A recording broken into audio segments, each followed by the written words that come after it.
দর্শক বন্ধুরা, আসসালামু আলাইকুম। আশা করি আপনারা সবাই অনেক অনেক ভালো আছেন। আহ, আসলে আমরা যে ভিডিও বানাবো এটা হচ্ছে একটা কথা, কিন্তু কিছু কিছু সমস্যা আমাদের মাঝেও আছে, এই সমাজের মধ্যেও আছে। সমস্যাগুলো তৈরি হয় কোথায় থেকে? প্রথমে এই বিষয়টিকে নির্বাচন করতে হবে যে আসলে আমাদের যে সমস্যাটা তৈরি হয় সেটা কোথা থেকে তৈরি হয়। আমরা সবাই জানি যে যৌতুক প্রথা, এটা নেওয়া যেমন দেওয়া তেমন, সবাই এটাকে ঘৃণা করে, আমিও ঘৃণা করি। তবে কোনো কোনো ক্ষেত্রে এই যৌতুক প্রথাই কি আমাদের সমাজের কোনো বিবাহের বন্ধনকে রক্ষা করতে সক্ষম হয় না?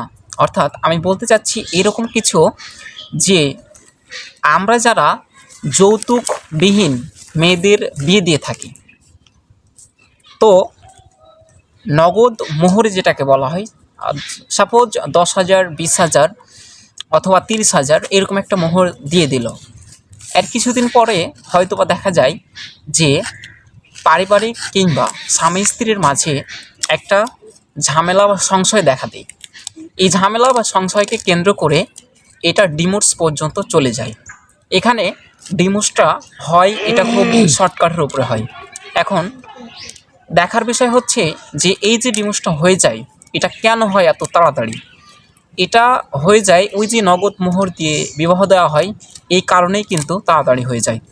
যদি এখানে একটা ডিমান্ড থাকতো, আমি বলছি না যে আমি ডিমান্ডকে লাইক করি, বাট এটা অবশ্যই সবাই ঘৃণা করে, বিশেষ করে আমরা যেটা ইসলাম ধর্মের অনুসারী আমরা সবাই ঘৃণা করি মন থেকে। তবে এর মাঝেও বলি যে যদি মেয়ের বিয়ে দেওয়া হয় ডিমান্ড সহকারে, যদি তখন একটা পারিবারিক কোনো ঝামেলা বা স্বামী স্ত্রীর মাঝে কোনো সংশয় দেখা দেয়, তবে কিন্তু সমাজের মাঝে বসলে সেই যে যৌতুক দেওয়া হয়েছে বা মেয়ের জামাইকে যে পণ্য সামগ্রী দেওয়া হয়েছে সেটা দিতে সময় মতো বাধ্য না থাকবার কারণে সেই বিবাহটা কিন্তু আরও কিছুদিন টিকে যায়।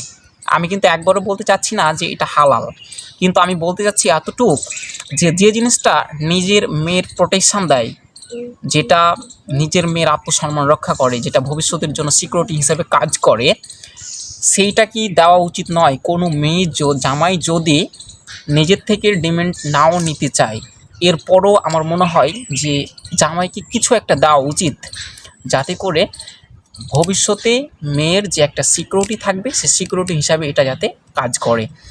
তো এতটুকুই বলবো যে অবশ্যই যারা মেয়েদের বিয়ে দেয়, নগদ মোহরে বিয়ে দেয়, তাদেরও অন্তত উচিত হবে যে কিছু টাকা পয়সা বা পণ্য সামগ্রী মেয়ের জামাইকে দেওয়া, যাতে ভবিষ্যতে এটা তার মেয়ের সিকিউরিটি হিসাবে কাজ করে বা তাকে প্রোটেকশান দিতে সক্ষমতা অর্জন করতে পারে।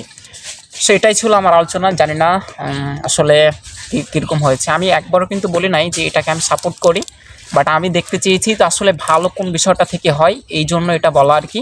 তো এতটুকুই ছিল বলার। সো গাইজ, এই ভিডিওটা যদি ভালো লাগে অবশ্যই অবশ্যই অবশ্যই একটা শেয়ার দিবেন। আর ইউটিউব দেখে থাকলে অবশ্যই একটা সাবস্ক্রাইব করে ফলো পাশে দিবেন। ফেসবুক থেকে দেখে থাকলে অবশ্যই একটা ফলো দিবেন। তো এই পর্যন্ত ছিল। অবশ্যই অবশ্যই নেক্সট টাইম আরও ভালো কিছু কথা আনবে আমাদের বড় ভাই। তো সাকিব। টাটা, বাই বাই, সবাই ভালো থাকেন, আল্লাহ হাফেজ।